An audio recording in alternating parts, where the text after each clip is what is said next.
नमस्कार दोस्तों, channel 24 plus news के मैडी टॉक शो में आप सभी का स्वागत है और मैं हूं आपकी होस्ट रीना शर्मा। दोस्तों, जिस तरह से विज्ञान ने चिकित्सा के क्षेत्र में प्रगति की है, उसी तरीके से जो सर्जरी का विभाग है उसमें पहले शुरू में laser techniques, microscopic surgeries, laparoscopic surgeries और आज के तारीख में यूज करते हैं रोबोटिक सर्जरीज, जो हम सुनते थे कि US, UK, Taiwan in cities में होती है, वो अब भारत में भी पॉसिबल हो गई है। तो उसी के क्षेत्र में बात करने के लिए आज बहुत ही खास चिकित्सक, जो कि एक रोबोटिक सर्जन, एक एडवांस लेजर सर्जन और लेप्रोस्कोपिक सर्जन है, वो हमारे शो में उपस्थित है। तो आज का ये पॉडकास्ट बहुत ही दिलचस्प होने वाला है। नमस्कार सर, आपका हमारे स्वागत है बहुत बहुत इस शो में। सर, आप अपने बारे में बताइए हमारे दोस्तों को कि आपका जो एक्सपीरियंस इस सर्जरी के क्षेत्र में रहा है वो कैसा रहा है। खमागढ़ी जोधपुर और चैनल 24 न्यूज को भी और आपको भी धन्यवाद। सबसे पहले मेरा नाम डॉक्टर सौरभ त्रिवेदी है। मैं एक लेजर लैप्रोस्कोपिक और रोबोटिक सर्जन हूँ। मैं विनायका हॉस्पिटल जोधपुर के अंदर काम कर रहा हूँ और मेरी एजुकेशन जो है MBBS उदयपुर से, देन शिमला से मेरी MS, देन एम्स जोधपुर और मैक्स हॉस्पिटल दिल्ली के अंदर मैंने रोबोटिक के अंदर फेलोशिप की। और अब मैं जोधपुर में अपनी सेवाएं दे रहा हूं एट विनायका हॉस्पिटल। और मैं जोधपुर से ही बिलोंग करता हूं। मेरी schooling Delhi public school Jodhpur से ही हुई है और मैं आप ही के जोधपुर का ही निवासी हूँ। सर, एक सवाल था कि रोबोटिक सर्जरी, आपको क्या ऐसा महसूस हुआ कि आपको ये रोबोटिक सर्जरी में जाना चाहिए, क्योंकि बहुत सारे फील्ड थे आपके सामने ओपन, तो आफ्टर सर्जन आपने रोबोटिक सर्जरी क्यों चूज किया, या आपने कहां से जाके अपना ये रोबोटिक सर्जरी का डिग्री लिया? इसकी एक छोटी सी स्टोरी है मैम जी। मेरा MS का फाइनल ईयर का एग्जाम चल रहा था। प्रैक्टिकल के अंदर मुझे क्वेश्चन पूछा गया, recent advances in surgery, okay, in robotic surgery. So I was able to answer that question. तो मैंने रोबोटिक सर्जरी के बारे में जो भी मैंने पढ़ा था, जो हमारे करिकुलम में होता है, वो जब मैं बता रहा था, तो बताने के बाद जो प्रोफेसर थे, बहुत ही सीनियर प्रोफेसर, उन्होंने मुझसे पूछा आप कहाँ से हो? तो मैंने उन्हें कहा कि मैं जोधपुर राजस्थान से हूँ। तो उन्होंने मुझसे एक क्वेश्चन किया, क्या वहां पे रोबोटिक सर्जरी अभी हो रही है? उस टाइम तक नहीं हो रही थी। तो मैंने कहा नहीं सर, अभी तो नहीं हो रही है। वो मेरा लास्ट प्रैक्टिकल था और जाने के बाद में सब लोग खुश थे कि सब हो गया, but I was very little tense कि यार जोधपुर में क्यों नहीं होती। उसके बाद से जो है मेरा विजन वही चला गया कि मुझे रोबोटिक सर्जरी करनी है। रोबोटिक्स के अंदर सब कुछ मेरे को सीखना है, करना है। और उसके बाद से मेरा जो रुचि है पूरी रोबोटिक सर्जरी। तो ये बोल सकते हैं कि आपके प्रोफेसर सर जो थे, उन्होंने आपको इंस्पायर किया इस फील्ड को चुनने के लिए। बिल्कुल, उन्होंने इंस्पायर किया। और दूसरा जो डॉक्टर प्रदीप शर्मा है, न्यूरोलॉजिस्ट है, उनको भी मैंने उस दिन जो कॉल किया था, पूछा था, बोला था कि सर ऐसी ऐसी बात है। सर ने कहा कि कोई दिक्कत नहीं, जोधपुर के अंदर हम चालू करेंगे रोबोटिक सर्जरी और सब पेशेंट्स के लिए अफोर्डेबिलिटी और जो है इजीली अवेलेबल कराएंगे। जी जी बिल्कुल। सर, किया कहां से था सर ये आपने? रोबोटिक सर्जरी मैंने जो है इंडियन एसोसिएशन ऑफ गैस्ट्रोएंटेरोलेनल सर्जन है, जो कि मैक्स हॉस्पिटल दिल्ली के अंदर डॉक्टर चौबे के अंडर मैंने किया था। ओके सर, ये कितना साल, 2 इयर्स का रहता है ये भी? हाँ जी, है ना? ओके, एज जो नॉर्मल PG टाइम रहता है वो इसका रहता है। Okay sir, born and bought up तो जोधपुर के हैं और एक्सपीरियंस ऑल ओवर से लेके आए हैं। सर, ये रोबोटिक सर्जरी क्या चीज होती है? मतलब एक होता है नॉर्मल सर्जन, जो लेप्रोस्कोपिक सर्जन होते हैं, लेजर में एडवांस होते हैं। ये रोबोटिक सर्जरी स्पेशली क्या चीज है? एक्चुअली पहले ओपन सर्जरीज होती थी जी, देन ओपन से जो न्यू टेक्निक्स आई वो लेप्रोस्कोपिक और माइक्रोस्कोपिक टेक्निक्स आई, लेजर सर्जरीज आई। अब रोबोटिक सर्जरीज है। रोबोटिक सर्जरी जो है उसके अंदर सर्जरी जो है सर्जन खुद ही करता है, बट रोबोट की सहायता से करता है, जिससे कि पेशेंट को फायदा होता है, सर्जन को भी फायदा होता है। ओके, तो सर ये नॉर्मल जो सर्जरी कर रहे हैं उसमें और रोबोटिक सर्जरी में डिफरेंस क्या रहता है? नॉर्मल सर्जरी के अंदर जो है अपन दूरबीन से देखते हैं।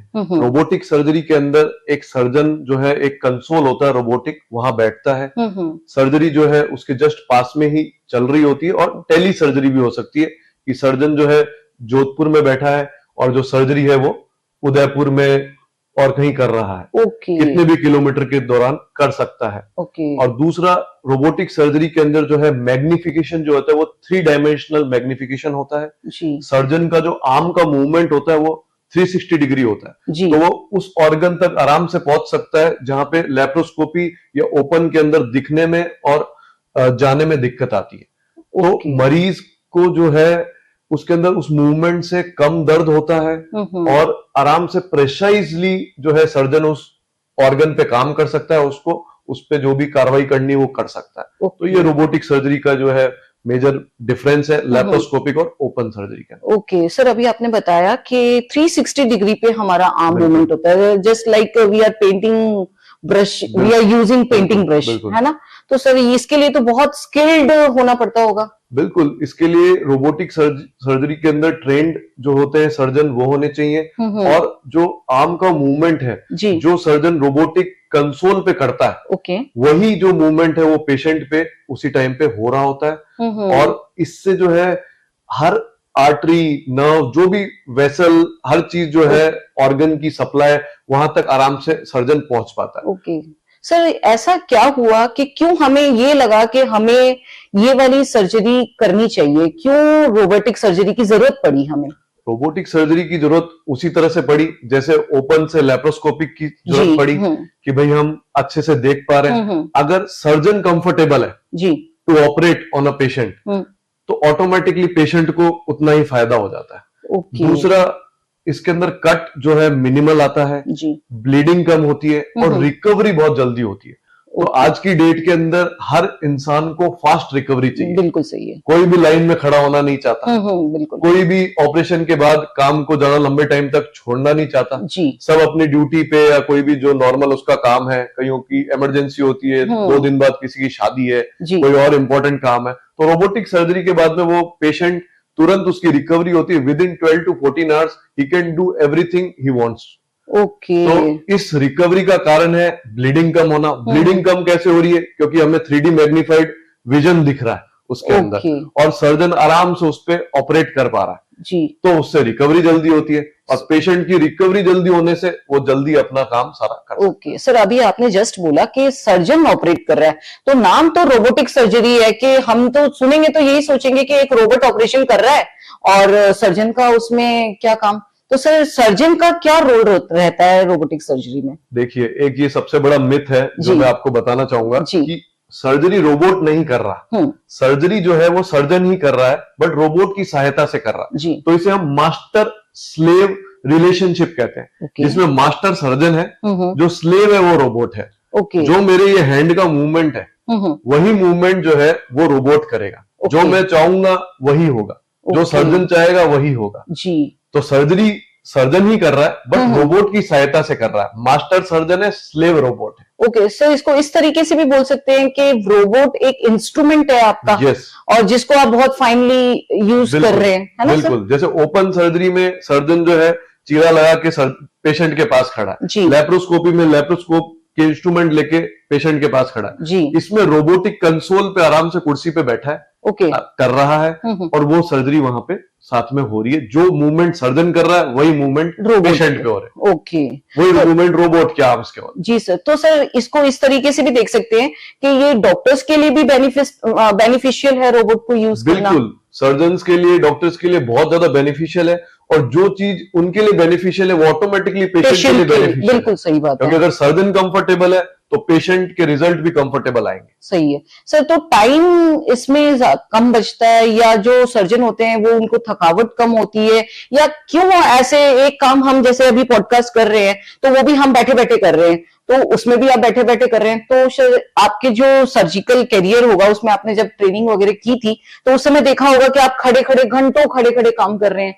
तो ये रोबोटिक सर्जरी में आपको कितना रिलैक्सेशन मिल जाता है? रोबोटिक सर्जरी में बहुत अच्छा रिलैक्सेशन मिलता है जी। जितनी हम नॉर्मली ओपन या लेप्रोस्कोपी में थकान होती है वो थकान रोबोटिक में बहुत कम हो जाती है, और वही थकान पोस्ट ऑप के अंदर, पोस्ट ऑप मतलब ऑपरेशन के बाद में पेशेंट में भी कम दिखती है। जो हम रोबोटिक सर्जरीज करते हैं वो पेशेंट्स तुरंत 2 से 4 घंटे के अंदर इतने एक्टिवली बैठते हैं जैसे कोई सर्जरी हुई नहीं है। ओके, तो सर प्री ऑपरेटिव में या पोस्ट ऑपरेटिव में जैसे अभी आपने बताया थकावट ही नहीं हो रही, तो किस तरीके का आप पेशेंट को इंस्ट्रक्शंस देते हैं कि भाई प्री ऑपरेटिव आपको ये करना है, या पोस्ट ऑपरेटिव में आप इतनी देर में होश में आ जाएंगे, क्या बताते हैं सर? चेंज ये है कि ओपन सर्जरी के मुकाबले रोबोटिक सर्जरी के अंदर जो है पेशेंट को हम with in 2 to 3 hours 4 hours के अंदर खाने को अलाउ कर देते हैं।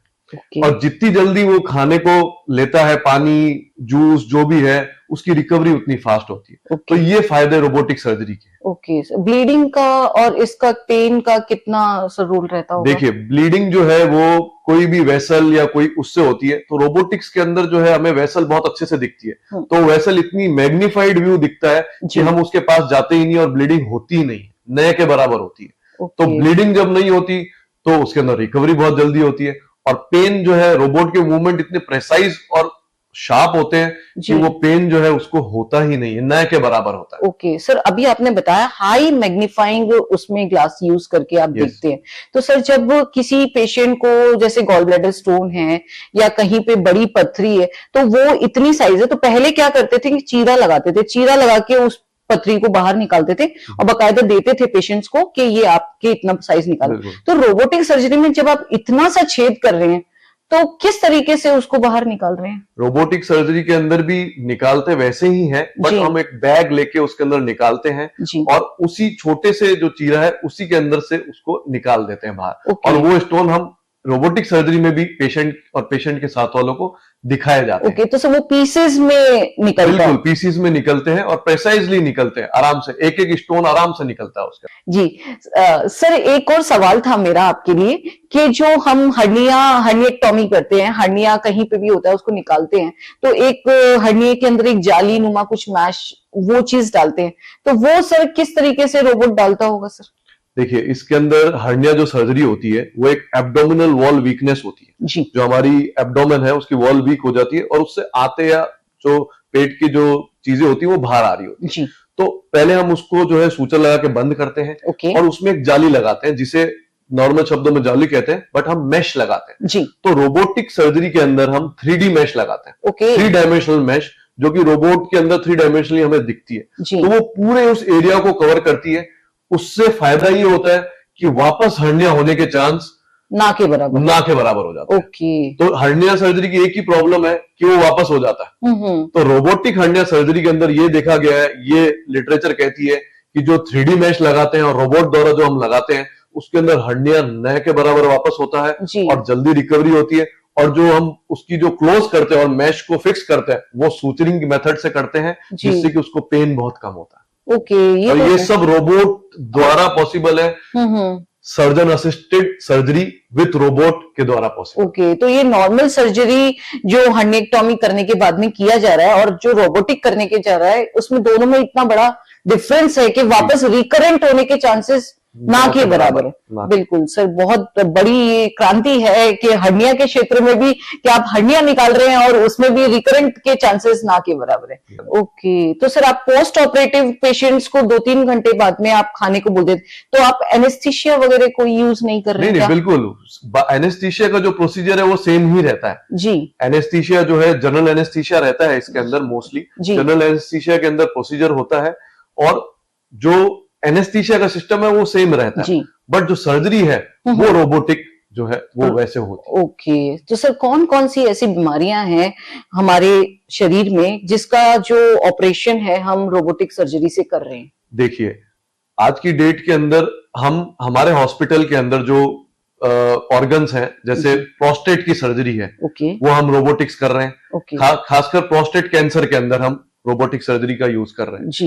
देन गॉल ब्लैडर स्टोन, जो कि बहुत एक कॉमन बीमारी है, चीज है, बिल्कुल सर। हर दूसरी तीसरी फीमेल के अंदर, फैट 40 फीमेल हम कहते हैं जी। कि उनके अंदर जो है गॉल ब्लैडर स्टोन मिलते हैं, वो हम रोबोटिक सर्जरी के अंदर गॉल ब्लैडर स्टोन का ऑपरेशन कर रहे हैं। देन बच्चेदानी का ऑपरेशन, जो यूट्रस रिमूवल है, बहुत ही प्रेसाइज, बहुत ही मिनिमल पेन और ब्लीडिंग के साथ में बच्चेदानी के ऑपरेशन जो है हम लोग कर रहे हैं। और हर्निया के ऑपरेशन, चाहे वो पेट का ऊपर का हर्निया हो चाहे नीचे का, इंग्वाइनल और अम्बिलिकल वेंट्रल हर्नियाज के ऑपरेशन जो है रोबोटिक सर्जरी के माध्यम से हो रहे हैं। इससे भी रिकवरी बहुत ज्यादा अच्छी होती है नॉर्मल जो अपन ओपन सर्जरीज करते हैं उसमें। और सारे तरह के जो कैंसर सर्जरीज है, जैसे प्रोस्टेट कैंसर, जी, urinary bladder cancer, okay, renal cancer, kidney का जो कैंसर होता है उसके अंदर जो नेफ्रेक्टमी हम करते हैं किडनी निकाल, वो भी रोबोटिक से बहुत ही अच्छे से और प्रेसाइजली होते हैं। ओके सर, कैसे डिसाइड करते हैं आपके इस पेशेंट में ओपन करना है, इस पेशेंट में हमें लेप्रोस्कोपिक करना है या रोबोटिक करना है? किस तरीके से आपका जो डिसाइड करने का क्राइटेरिया क्या रहता है सर? देखिए, डिसाइड करने का क्राइटेरिया इतना मुश्किल नहीं है जी। हर जो ऑर्गन है, हर जो डिजीज है, उसके अंदर हम तीनों तरह की सर्जरी कर सकते हैं, ओपन, लेप्रोस्कोपिक और रोबोटिक। ओके, ठीक है। अब इसके अंदर जो मुश्किल जो केसेस हैं, जैसे कैंसर के हो गए या कोई एकदम गॉल ब्लैडर स्टोन है, बहुत ही ज्यादा उसके अंदर स्वेलिंग हो गई, इन्फ्लेमेशन, इन्फेक्शन हो गया है, बच्चेदानी बहुत बड़ी है, इन सब के अंदर हम रोबोटिक सबसे बेटर रहता है क्योंकि उसमें सर्जन को बहुत अच्छे से दिखता है जी। दूसरा, लेप्रोस्कोपिक के अंदर जो है भी हम वो केसेस कर सकते हैं, ओपन के अंदर भी वो केसेस कर सकते हैं। तो हर डिजीज के अंदर ये तीनों सर्जरीज पॉसिबल है। बट अगर हम बेस्ट की बात करते हैं तो बेस्ट जो है वो रोबोटिक सर्जरी है इन सभी ऑर्गन के अंदर। मैं एक बार वापस रिपीट कर देता हूं आपके लिए कि प्रोस्टेट, हर्निया, बच्चेदानी और पित्ताशय की पथरी या पथरी का ऑपरेशन जो है और कैंसर के ऑपरेशन सब हम रोबोटिक सर्जरी से बिल्कुल कर सकते हैं। सर, एक जो रहता है, मिथ रहता है कि ये जो रोबोटिक सर्जरी है इसमें बाद में कोई कॉम्प्लिकेशन वगैरह, पेशेंट को कितने कॉम्प्लिकेशन होने के चांसेस रहते हैं? देखिए, रोबोटिक सर्जरी के अंदर जो है मिनिमल और नए के बराबर जो है कॉम्प्लिकेशन की रेट रहती है। कॉम्प्लिकेशन रेट जो है वो रोबोटिक सर्जरी, लेप्रोस्कोपी, ओपन ये ज्यादा डिसाइड नहीं करती, वो पेशेंट फैक्टर पे डिपेंड करता है। मान लो किसी के डायबिटीज है, किसी के हार्ट की प्रॉब्लम है, किसी के थायराइड की प्रॉब्लम है, ओबेसिटी है, तो उसमें जो है वो इश्यू आता है। उसमें भी बेटर जो है वो रोबोटिक सर्जरी रहती है क्योंकि उसमें मिनिमल जो पेन, ब्लीडिंग और प्रेसिजन बहुत अच्छा रहता है। तो उससे क्या होता है कि वो जो कोमॉर्बिडिटीज है उसके अंदर भी उस पेशेंट को आराम से घर भेजा जा सकता है और उसकी रिकवरी बहुत फास्ट होती है। ओके सर, ये जब आप सर्जरी कर रहे होते हैं तो क्या इस सर्जरी के दौरान सिर्फ 2 जनों की जरूरत होती है, एक आप और एक रोबोट के, या आपकी कोई टीम होती है, या रैंडमली आप किसी भी स्टाफ को बोल देते हैं कि आ जाए यार पेशेंट प्रिपेयर कर दे? नहीं, तो इसके अंदर मैम हमारे पास रोबोटिक ट्रेन्ड स्टाफ है, सर्टिफाइड रोबोटिक ट्रेन्ड स्टाफ है। ओके, साथ में जो एनेस्थेटिस्ट होते हैं जी, स्क्रब्ड नर्स होती हैं, ओटी स्टाफ, ठीक है, असिस्टेंट्स होते हैं जी। तो कम से कम 5 to 10 people are in OT with the robot helping us for the patient। और जितने जो लोग होते हैं उतना ही प्रेसाइज काम होता है और एक टीम के साथ ही सर्जरी होती है। तो हर सर्जरी एक टीम के साथ होती है। जैसे हमारे हॉस्पिटल में अगर हम यूरोलॉजी की बात करें तो doctor Pradeep Kumar Sharma as a urologist है, doctor Kavita Sharma as a gynaecologist है जो बच्चेदानी का ऑपरेशन वगैरह जो भी, और मैं एज अ जीआई और जनरल सर्जन हूं जो इन सबके जो ऑपरेशन है उसके अंदर हम एज अ टीम काम करते हैं। जी बिल्कुल। साथ में हमारे जो स्टाफ है जो रोबोट के आर्म्स के अंदर, डॉकिंग के अंदर हेल्प करते हैं, वो सब सर्टिफाइड है। तो वो लोग हेल्प करते हैं एक टीम की तरह, तब सर्जरी पॉसिबल। ओके सर, एक रोबोट को कैसे पता चलता है, खाली आपने बताया 360 पे आप काम कर रहे हैं, लेकिन रोबोट को क्या इंस्ट्रक्शंस देते हैं, या कोई उसमें ऑलरेडी कोई डाटा फीड किया हुआ रहता है कि भाई हम अभी गॉल ब्लैडर स्टोन का करेंगे तो वो जैसे कंप्यूटर में होता है वैसा कुछ सिस्टम रहता है क्या कि इसके अंदर हमने ये डाटा फीड कर दिया कि we are going to do gall bladder stone को निकालना है, तो क्या आप उसको इंस्ट्रक्शंस देते हैं कि वो उसके अकॉर्डिंगली काम करता है, या वो आपको उस चीज का पर्टिकुलर एक बहुत अच्छा इमेज दिखाता है? देखिए, अभी हम करंटली यूज कर रहे हैं SSI मंत्रा 3 जो कि आज की डेट में लेटेस्ट रोबोट है जी, और made by doctor Sudhir Srivastava जो कि एक इंडियन सर्जन है जो कि as a cardiac surgeon Jodhpur के ही है वो। उन्होंने MS भी जोधपुर से की है और वो जो है बाहर US के अंदर उन्होंने काम किया, फिर उन्होंने ही रोबोट बनाया। तो इस रोबोट के अंदर इसकी खासियत ये है कि ये सारी जो सर्जरीज है कर चुका है, एक मेमोरी बेस्ड होती है इसके अंदर जी। तो वो मेमोरी हमें हेल्प करती है। Instruction at the time of surgery surgeon ही देते हैं जी, बट वो उस मेमोरी की से हेल्प से बहुत ज्यादा हेल्प करता है सर्जन को और पेशेंट को for doing the surgery. Okay, तो वही मैं पूछना चाह रही थी कि अभी जो एआई वाला जो सिस्टम आ गया है, तो क्या उसमें भी वो आपको एआई के माध्यम से बता देता है कि ये यहाँ पे ही ये ऑर्गन है, ये ज्यादा इन्फेक्टेड है, इसको निकालना चाहिए? किस तरीके से सर बिल्कुल होता है? देखिए, जो हम रोबोटिक जब हम उसके अंदर विजुअलाइज करते हैं मैग्नीफाइड वर्जन के अंदर, तो हमें सामने दिखता है जी। साथ में हम बहुत सारे एक इसके अंदर टूल्स होते हैं, जैसे इंडोसाइनिन ग्रीन होता है, तो उसके अंदर हमें ये पता पड़ जाता है कि कहाँ पे कौन सा ऑर्गन है जी। और वो जैसे ही हम इंजेक्ट करते हैं रोबोट के अंदर, हमें पूरा दिखता है कि ये वेसल यहाँ से जा रही है, ये ऑर्गन यहाँ से जा रहा है। तो हम उसके हिसाब से उसका जो डायसेक्शन होता है, जो कि कहते हैं हम हमारी लैंग्वेज में मेटिकुलस डायसेक्शन होता है, ओके, जिसके अंदर कम टिश्यू इंजरी होती है,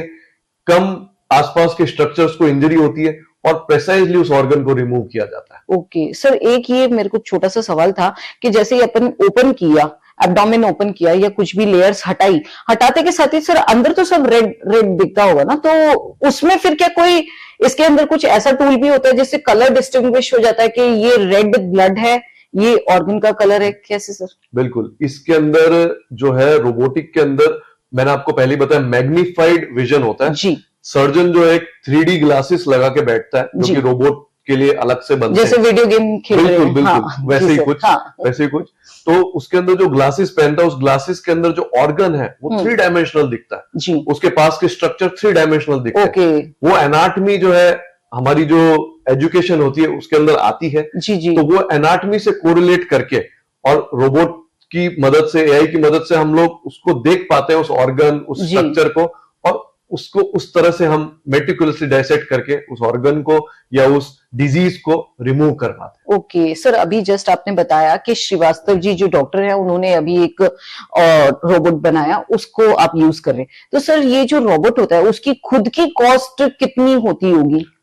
मैम, रोबोट की कॉस्ट थोड़ी ज्यादा ही होती है, यही इन करोड़ होती है जी। और इसके इंस्ट्रूमेंट की कॉस्ट भी काफी ज्यादा होती है, तो थोड़ी सी ये हल्की सी कॉस्टली पड़ती है।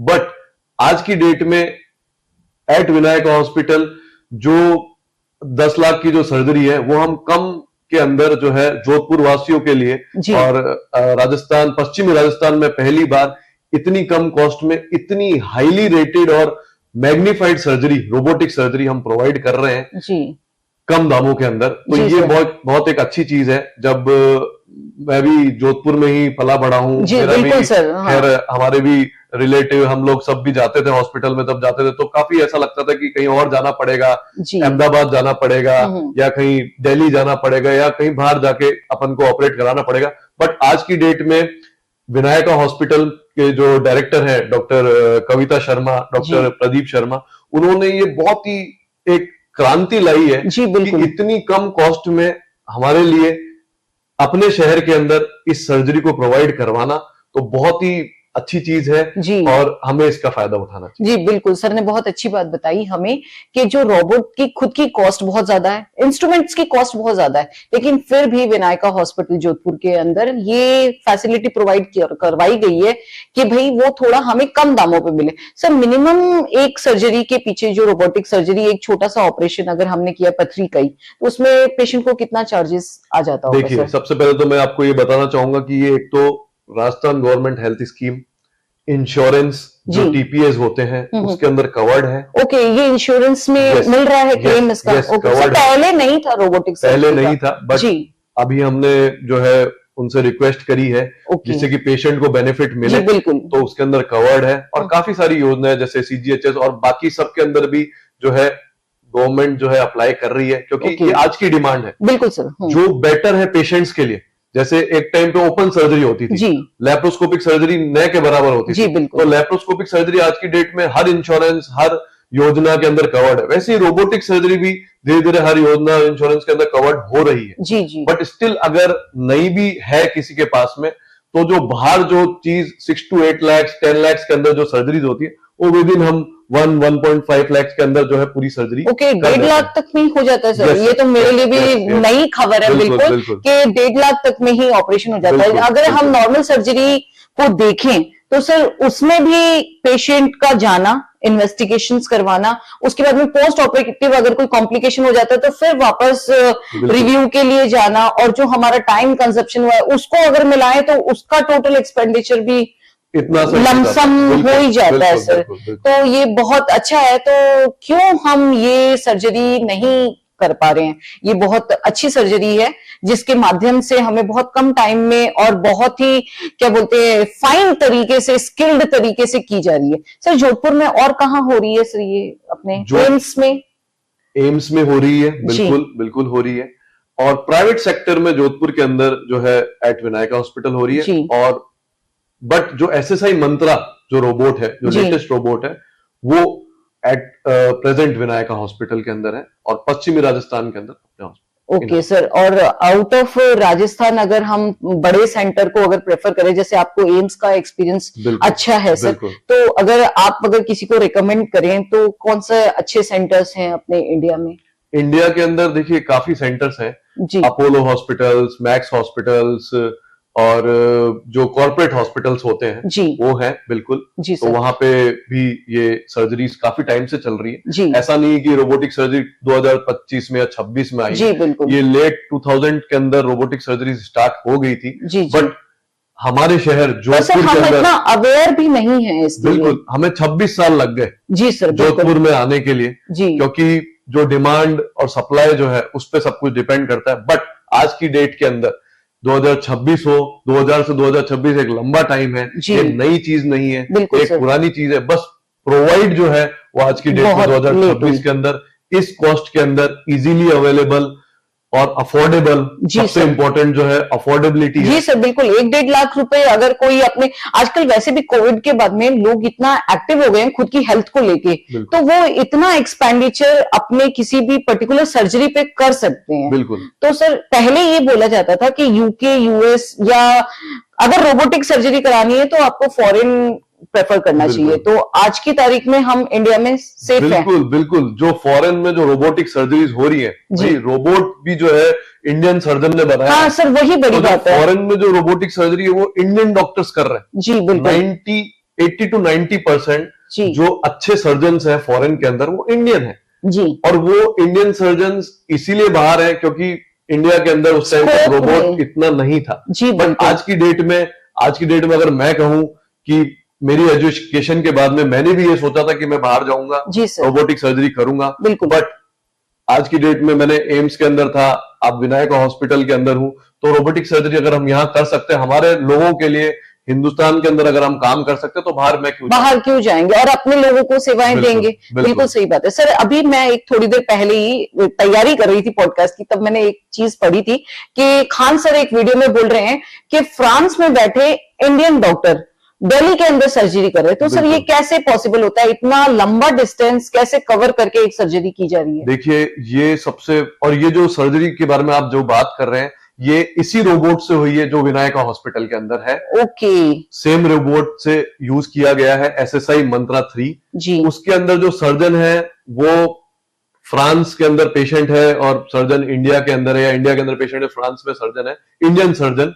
उन्होंने इसी रोबोट को यूज करके सर्जरी की। इसे टेली सर्जरी बोलते हैं। ओके, टेली सर्जरी में ये होता है कि जो इंटरनेट कनेक्शन से, हाई स्पीड इंटरनेट कनेक्शन से दोनों जो रोबोट है वो कनेक्टेड होते हैं। सर्जन उसी कंसोल पे बैठा होता है, वो कंसोल दोनों कनेक्टेड होते हैं आपस में। जो मूवमेंट सर्जन इंडिया के अंदर कर रहा है और वो फ्रांस में सर्जरी हो रही है, तो वो मूवमेंट जो यहाँ पे मैं कर रहा हूं वो इधर भी हो सकता है, वो 500, 600, 1000, 2000 किलोमीटर दूर भी हो सकता है, इसी रोबोट से जो विनायका हॉस्पिटल जोधपुर के अंदर है। तो ये सर्जरी हम जोधपुर के अंदर भी प्रोवाइड कर सकते हैं कि सर्जन फ्रांस से ऑपरेट कर रहा है और मरीज जोधपुर का है, और बट सर्जरी फ्रांस से चल रही है। तो ये चीज हम बिल्कुल कर सकते हैं कि मरीज सर्जन अहमदाबाद के अंदर है और सर्जरी जो है वो जोधपुर के अंदर हो रही है। ओके, ये तो बहुत ही ड्रास्टिक चेंज बता सकते हैं सर कि आप कहीं पे देश के कोने में बैठ के और जिस डॉक्टर से आप प्रेफर करवाना चाहें उनसे प्रेफर करवा के। तो सर ये कॉम्प्लिकेटेड सर्जरी है, जैसे कैंसर जैसी सर्जरी है, उसमें भी ये तो बहुत बेनिफिशियल कैंसर सर्जरीज के लिए रोबोट एक, जैसे बोलते हैं ना कि क्रांति है जी सर। जो कैंसर सर्जरी, कैंसर बहुत बड़े होते हैं, फैले हुए होते हैं, तो उनको प्रिसाइजली निकालना कि कितना फैला हुआ है, वो पता करना, वो ह्यूमन आइज से इम्पॉसिबल है ओपन सर्जरी के अंदर। बट 3D मैग्नीफाइड विजन के अंदर जब अपन को 360 डिग्री मूवमेंट मिल रहा है, फ्रीडम ऑफ मूवमेंट मिल रहा है सर्जन को, तो वो प्रिसाइजली उस सर्जरी को आराम से कर सकता है। और कैंसर सर्जरी के लिए तो ये एक वरदान है। जी सर, बिल्कुल सर। पहले ऐसे बोलते थे कि भाई अगर किसी को ब्रेस्ट कैंसर हो गया है तो वो उसका मेस्टेक्टॉमी करके पूरा ब्रेस्ट निकाल दिया गया, तो उस पर्टिकुलर जो गांठ है या जो सिस्ट है उसको नहीं निकाल के पूरा निकालने में डॉक्टर प्रेफर करते थे। तो सर इसमें फिर कितना चेंज रहता है? इसके अंदर आजकल ब्रेस्ट कंजर्वेशन जो सर्जरीज होती हैं, ब्रेस्ट कंजर्व किया जाता है, निप्पल एरियोला कॉम्प्लेक्स जो है वो उसको कंजर्व किया जाता है, उसके बाद में plastic surgery followed by radiotherapy किया जाता है। तो उससे क्या होता है कि पूरा ब्रेस्ट रिमूव करने की जरूरत नहीं है, क्योंकि आज की जो टेक्नोलॉजी है उसके अंदर प्री ऑप या इंट्रा ऑप मतलब सर्जरी के दौरान हमें ये पता पड़ जाता है कैंसर कहां तक फैला हुआ है और कितना उसको निकालना है और कितना मार्जिन लेना है। तो वो मार्जिन लेके, जितना कैंसर फैला हुआ है उससे जितना मार्जिन है उसको लेके हम रिमूव करते हैं, उतना ही रिमूव करते हैं जितना कैंसर फैला हुआ। ओके, ये बहुत ही, मैं कह रही हूँ मेरे लिए भी बहुत अमेजिंग खबर है कि भाई हम कहीं पे बैठ के कहीं पे भी सर्जरी कर सकते हैं। और कैंसर जैसी चीज जिसमें पहले पूरा ऑर्गन निकाल दिया जाता था, एक बॉडी शेम वाली फीलिंग फीमेल में रहती थी ब्रेस्ट कैंसर वगैरह में, तो वो भी सर बिल्कुल बचाया जा सकता है, उस ऑर्गन को प्रोटेक्ट कर सकते हैं सर। बिल्कुल, बहुत ही ड्रास्टिक, बहुत ही अमेजिंग है सर ये सर्जरी।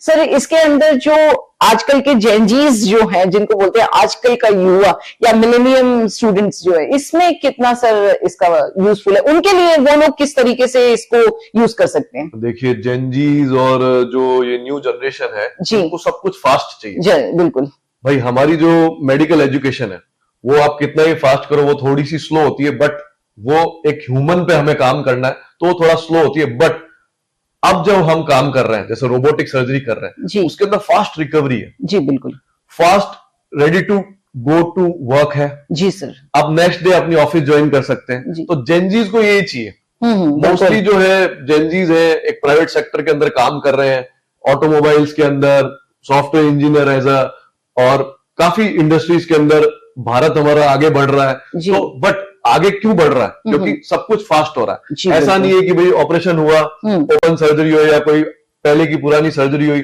उसके अंदर 15 दिन के लिए, एक महीने के लिए बेड रेस्ट कर रहे हैं, तो वो बेड रेस्ट अफोर्ड नहीं कर सकते जेनजीज, क्योंकि उनको जॉब सेटिस्फेक्शन नहीं मिलेगा। वो सर्जरी हुई, उसके नेक्स्ट डे से वो अपना काम चालू कर सकते हैं और उनको फायदा उसके अंदर मिल रहा है। तो जेनजीज के लिए ये बहुत बड़ा फायदा है कि आजकल सब लोग वर्कोहलिक हो गए हैं और बहुत फास्ट लाइफ हो गई है, तो ये करवा के और आप 2-3 दिन में रेडी टू गो हो जाते हैं। सर बिल्कुल सही है। सर एक आपने अभी बताया प्रोस्टेट कैंसर के अंदर बहुत यूजफुल है, तो मोस्टली जो प्रोस्टेट की परेशानी है ये ओल्ड एज में आती है, मेंस में। तो सर उस समय ओल्ड एज में तो एसोसिएटेड डिजीजेस भी बहुत सारी होती है, तो आप कैसे रिकमेंड करते हैं सर उन पेशेंट्स में ये सर्जरीज? देखिए, प्रोस्टेट के बारे में मैं बताता हूं कि प्रोस्टेट हर आदमी के अंदर, हर मैन के अंदर होता है, वो नॉर्मल होता है। बट जब वो एज के साथ में वो नॉर्मली बढ़ता है, तो बेनाइन और मैलिग्नेंट होता है। तो मैलिग्नेंट जो है डिजीजेस, उसके अंदर हमें प्रोस्टेट सर्जरी के अंदर जो है ऑपरेशन करना पड़ता है। या बेनाइन जो बढ़ गया है, जिसके अंदर पेशाब की समस्या आने लग गई, रुक गया, उसके अंदर हमें सर्जरीज करनी है। तो ये जो सर्जरी है, प्रोस्टेट की दिक्कत है, ये ओल्ड एज में ही होती है। उसके साथ में हार्ट की समस्या होती है बहुत जनों को, कईयों को थायराइड की समस्या होती है, डायबिटीज होता है, हाइपरटेंशन होता है, बीपी की समस्या होती है। लेकिन अगर वो इंसान ओपन या लैप्रोस्कोपी या एंडोस्कोपिक प्रोस्टेट सर्जरी के लिए फिट है, वो इंसान रोबोटिक सर्जरी के लिए भी उतना ही ज्यादा फिट है और उसके अंदर उसको ज्यादा फायदा है। क्योंकि वो जो पूरा ऑर्गन है, जो अपन को पूरा चीरा लगा के पूरा वो कैंसर निकालना पड़ता था, तो वो हम रोबोट के द्वारा कर सकते हैं। उससे उसको वो जो कोमॉर्बिडिटीज है, कोमॉर्बिडिटीज मतलब बीपी, शुगर, तो उसके अंदर भी उसको जल्दी रिकवरी हो जाती है। क्योंकि जो शुगर का मरीज है या जिनके बहुत सारी साथ में बीमारियां हैं, उनको इम्यून डेफिशिएंसी होती है, इम्यून सिस्टम उनका कमजोर होता है। तो उनके अगर बड़ा चीरा लगाएंगे तो घाव बढ़ने में दिक्कत होती है, घाव में इन्फेक्शन हो जाता है। अब रोबोट से जब सर्जरी होती है मिनिमल स्कार से, तो वो घाव वाव की टेंशन नहीं होती, तो उनको और ज्यादा फायदा है। ओके। तो ये मिथ है कि हम इन मरीज के अंदर रोबोट से सर्जरी नहीं कर सकते। इन मरीजों में रोबोटिक सर्जरी एक वरदान है, और अच्छे से फाइन सर्जरी करके उनको जल्दी क्योर कर रहे हैं। बिल्कुल सही बात है सर। एक ये था कि अभी अगर हमने सर्जरी करवाई है रोबोटिक वाली, या हमने जो प्लेन सर्जरी नॉर्मल सर्जरी करवाई है, उन दोनों में रिकवरी रेट किस में जल्दी होती है? इसमें जल्दी होती है कि रोबोटिक में जल्दी होती है? या जो पोस्ट ऑपरेटेड कॉम्प्लिकेशंस है, या 100% श्योरिटी अगर एज ए डॉक्टर आप देना चाहें तो 100% श्योरिटी कौन सी वाली में रहती है सर? देखिए, इसका मैं एक सिंपल एग्जांपल दूंगा कि जब हम पहले के जमाने के अंदर डॉक्टर जो क्लिनिकली पेशेंट को देखते थे, उसके बाद एक्सरे आया, एक्सरे के बाद सोनोग्राफी आया, सोनोग्राफी के बाद सीटी स्कैन आया, सीटी स्कैन के बाद एमआरआई स्कैन आया। तो जब क्लिनिकली कुछ समझ नहीं आता तो हम एक्सरे कराते हैं, एक्सरे में कुछ नहीं पता पड़ा, सोनोग्राफी, सीटी, फिर एमआरआई। तो सबसे बेस्ट किस में पता पड़ता है? एमआरआई और सीटी स्कैन। बिल्कुल सही है। वैसी ओपन लैप्रोस्कोपी और रोबोटिक, तो बेस्ट क्या है? रोबोटिक है, क्योंकि वो आज की जो दिन है 2026 के अंदर जो बेस्ट टेक्निक है to operate on a patient, वो रोबोटिक है। तो बेस्ट रिजल्ट भी उससे आएंगे। जी सर। तो साइड इफेक्ट कुछ इसका है क्या रोबोटिक सर्जरी का? नहीं, साइड इफेक्ट कम है रोबोटिक सर्जरी का, क्योंकि जब इंसिजन ही छोटा होगा, स्कार जो है वो छोटे होंगे, तो कॉस्मेटिकली भी बहुत इंपॉर्टेंट है। जैसे कई फीमेल्स होती है जिनकी शादी नहीं हुई। हाँ, बिल्कुल। इंडिया में थोड़ा रहता है, और हर जगह फीमेल को रहता है कि हमें जो है आराम से फ्रीडमली हम घूम सके, जो पहनना है पहन सके। तो उसके लिए जो मिनिमल स्कार है, मिनिमल स्कार की वजह से क्या होता है कि वो रोबोटिक सर्जरी के लिए ऑप्ट करते हैं। ओके, बिल्कुल सही बात है सर। अगर एब्डोमेन के ऊपर किसी के हिस्टेक्टोमी किया है तो वो एक इतना बड़ा स्कार दूर से दिख जाता है साड़ी पहनने पे, तो वो बहुत ही, आप कह रहे हैं छोटे से स्कार में तो वो तो कहीं पे भी छुप जाता है, दिखता नहीं है। बहुत अच्छी बात है सर। सर, एक छोटी सी मेरे को एक कंट्रोवर्शियल चीज याद आई कि जब अपन ये सर्जरी कर रहे हैं, आप बोल रहे हैं minimum time, minimum peoples we require for this, तो सर अगर आपको नहीं लगता कि जो लोग हैं उनका जो जॉब है वो कम हो जाएगा इससे? क्योंकि जो सर्जरी में अगर कम लोगों की जरूरत पड़ रही है तो हम हायर कम लोगों को करेंगे, तो ये ऐसा नहीं होगा? नहीं, ऐसा नहीं होगा। देखो, रोबोट्स और AI, artificial intelligence, is not replacing people जी, they are helping us. Okay. वैसे ही रोबोट सर्जन्स को या उनके असिस्टेंट को रिप्लेस नहीं कर रहे, वो उनकी हेल्प कर रहे हैं। जी सर। जिससे कि उनको थकान कम हो और प्रेसाइजली वो काम कर सके। तो ऐसा बिल्कुल भी नहीं है कि रोबोट या आर्टिफिशियल इंटेलिजेंस हमें रिप्लेस कर देगी ह्यूमन। जी सर, करना हमें ही है। ये सर अभी बहुत वर्ल्ड वाइड क्वेश्चन चल रहा है कि भाई अगर हम एआई का यूज ज्यादा करेंगे तो कंप्यूटर इंजीनियर्स की रिक्वायरमेंट कम हो जाएगी। तो उसी तरह से सर्जरी डिपार्टमेंट में अगर हम रोबोटिक सर्जरी को अगर ज्यादा महत्वता देंगे तो हमारे सर्जन्स की, हमारे नर्सिंग स्टाफ की, हमारे एनेस्थीशियंस की, उनकी जो जॉब है वो खतरे में पड़ सकती है। नहीं, बिल्कुल नहीं। उनकी जॉब बहुत ही सेटिस्फाइंग हो जाएगी। जी सर। बहुत ही प्रेसाइज हो जाएगी, उनके रिजल्ट्स बढ़ जाएंगे, जो कि एआई और रोबोट ऑलरेडी कर रहा है। आज जो काम हमको 2 दिन लगते थे करने में, वो हम 1 घंटे में कर लेते हैं। बिल्कुल सही है सर। कर तो ह्यूमंस ही रहे। जी सर। वो किया जा रहा है हमारी वजह से। बहुत बड़ा मिथ है कि ये हमारी नौकरी ले लेगा, ये बिल्कुल सेफ है और ये हमारी मदद से काम कर रहा है, just like an instrument. We are using instrument बड़ी फाइनली, है ना सर? बिल्कुल बिल्कुल सर, बहुत अच्छी बात है सर। आप आने वाले समय में रोबोटिक जो सर्जरीज है उसमें कितना स्कोप देखते हैं, कितना एडवांसमेंट आने के चांसेस हैं सर?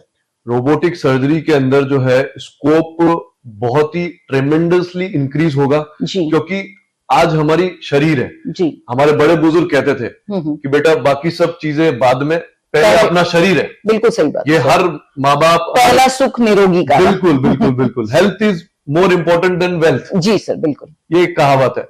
वैसे ही हर इंसान अपने बॉडी के लिए, अपनी सर्जरी के लिए बेस्ट चीज चुनेगा जी सर। कि मुझे बेस्ट चीज खानी है जी, बेस्ट चीज करवानी है जी सर। तो अगर बेस्ट की बात करें तो वो रोबोटिक सर्जरी है। वो बेस्ट क्यों है कि रिकवरी अपनी जल्दी हो जाएगी। तो वो बेस्ट हर इंसान चाहेगा। जैसे जैसे इंडिया विकसित भारत जो हमारा चल रहा है, इंडिया बढ़ रहा है जी सर, तो उसके अंदर जो है ट्रिमेंडसली रोबोट का स्कोप है और ट्रिमेंडसली लोग जो है इसको ऑप्ट करेंगे और इसमें करवाएंगे। सर, आने वाले टाइम में इन्वेस्टिगेशंस में भी इस मेथड को यूज कर सकते हैं? बिल्कुल। आज की डेट में जो इन्वेस्टिगेशंस है, जो हम अपन जो ब्लड इन्वेस्टिगेशंस लेते हैं, जी बिल्कुल, इवन सोनोग्राफी जो अपन करते हैं, उसके अंदर भी एआई और रोबोटिक सिस्टम जो है धीरे धीरे इंक्रीज हो रहा है। वो भी हम चाहेंगे कि धीरे धीरे जो है विनायक हॉस्पिटल जोधपुर के अंदर और जोधपुर वासियों के लिए हम वो भी चीजें जो है अप्लाई करने की कोशिश करें। सही बात है सर, कमाना एक तरफ और जो कमाने के साथ साथ लोगों के हित को बहुत प्रायोरिटी पे रखना, वो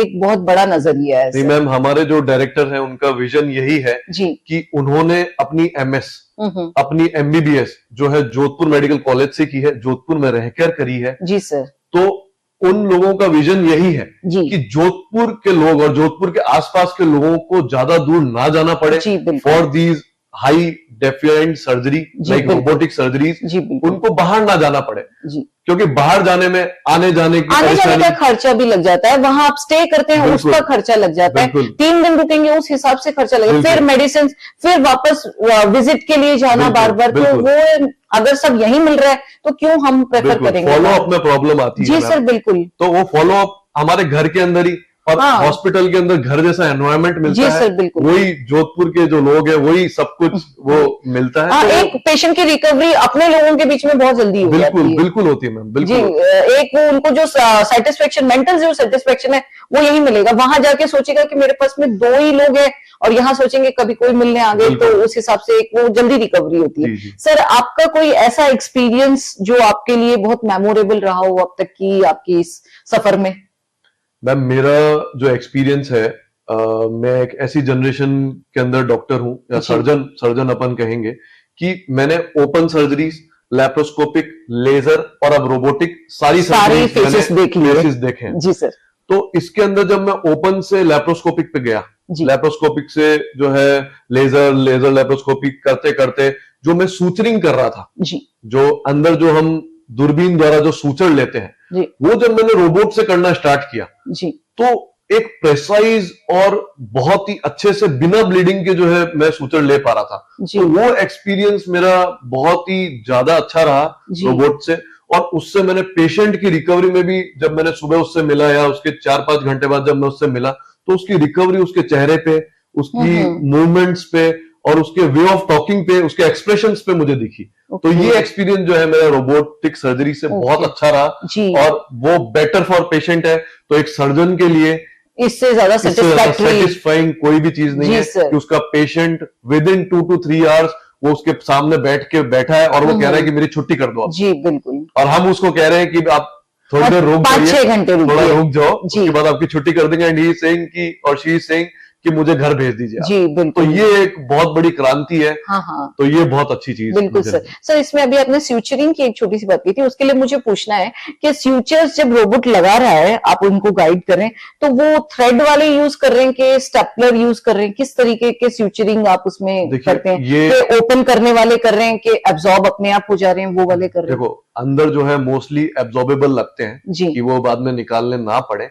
बट हर सर्जरी के अलग अलग है। जैसे मैं हर्निया सर्जरी कर रहा हूं या कोई प्रोस्टेटेक्टमी चल रही है, हिस्टेरेक्टमीज चल रही है, तो अलग अलग suture depending upon the organ वो अलग अलग। इतनी फाइन वो निडल होती है, उसको किस तरीके से रोबोट होल्ड कैसे कर लेता होगा? वो इंस्ट्रूमेंट जो है वो रोबोट के आर्म्स में होते हैं और जो मेरे जो हैंड्स का मूवमेंट है, जैसे मेरा ये मूवमेंट है, वही मूवमेंट उसके अंदर चल रहा होता है। ओके। तो जब तक मैं ये मूवमेंट नहीं करूंगा तब तक वो भी मूवमेंट नहीं करेगा। जी बिल्कुल। क्यों जो अपना ऑर्गन मस्कुलर ऑर्गन होता है और वो तो बिल्कुल बोन का एक बोनी स्ट्रक्चर है, तो वो किसी भी चीज को होल्ड करेगा तो वो स्लिप वगैरह कुछ नहीं, वो ही नहीं होता। इसके अंदर जो हमें प्रॉब्लम लैप्रोस्कोपिक में आ रही थी, वो प्रॉब्लम अब रोबोटिक्स के अंदर प्रॉब्लम पूरी सॉल्व हुई, क्योंकि रोबोट एक अच्छे तरह से उसको होल्ड करता है और हमें पूरी तरह से हेल्प करता है। जैसा हम चाहते हैं, जैसा हम मूवमेंट चाहते हैं वही मूवमेंट होता है, उसके अलावा कोई आसपास इधर उधर कोई मूवमेंट नहीं होता। ओके, बहुत ही सर ने बड़ी बड़ी बातें बताई, जो तो आज ही पता चली है कि इतना फाइन काम एक रोबोट बहुत ही खूबसूरती से कर सकता है। सर जाते जाते आप हमारे दर्शकों को क्या बताना चाहेंगे, किस तरह से एनकरेज करना चाहेंगे कि वो ये सर्जरी के लिए प्रोसीड करें, या उनको ऐसा क्या करना चाहिए, पोस्ट ऑपरेटेड भी पेशेंट्स में क्या करना चाहिए? जाते जाते सर ये थोड़ी सी बता के देखिए, सबसे पहले तो मैं ये कहना चाहूंगा कि आप सभी को बहुत बहुत बधाई कि जोधपुर के अंदर इस तरह की सर्जरी उपलब्ध है, रोबोटिक सर्जरी उपलब्ध है। और ये एक मिथ है, मैं वापस बोलूंगा कि रोबोट सर्जरी कर रहा है, सर्जरी सर्जन ही कर रहा है, बट उसको यूज कर रहा है, वो एक स्लेव है, मास्टर सर्जन है जी। तो इसके अंदर जो है मिनिमल पेन है, मिनिमल ब्लीडिंग है, फास्ट रिकवरी है। और आज की डेट में हमारी बॉडी, हमारे हर इंसान के लिए सेल्फ इंप्रूवमेंट, सेल्फ उसकी जो बॉडी है उसकी हेल्थ बहुत इंपॉर्टेंट है। तो जब भी आप सर्जरी ऑपरेट करवाएं अपनी, तो रोबोट की मदद से और रोबोटिक सर्जरी का आप लाभ लें, उससे आपको ज्यादा फायदा होगा। ये बिल्कुल सेफ है, प्रेसाइज है, ब्लीडिंग ना के बराबर है, कॉम्प्लिकेशन ना के बराबर हो जाती है इसके अंदर, और इसके अंदर आपको बहुत ज्यादा फायदा है। तो कन्वेंशनल और पुरानी सर्जरी पे ना जाएं और रोबोटिक सर्जरी का लाभ लें, और अपने ही शहर में लें, बाहर जाने की कोई जरूरत नहीं है।